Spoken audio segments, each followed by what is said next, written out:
ng NPA ang nadakip ng otoridad kasunod ng pag-atake sa lugar sa Davao kaninang madaling araw. Ma-action live si Shyla Francisco. Shyla? Airing na. Airing pa lang. Q.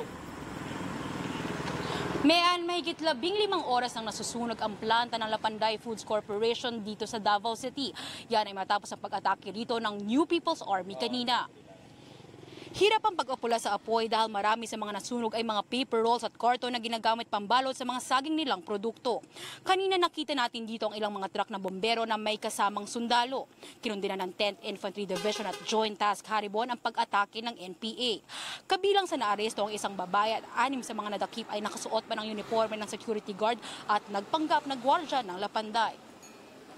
Mayan sa panayam ng News 5 kay Captain Ryan Bachar, Public Affairs Chief ng Philippine Army, sinabi nitong 10 hinihinalang rebelde ang naaresto kaugnay ng pag-atake matapos sila magsagawa ng military at police operations. Mayan?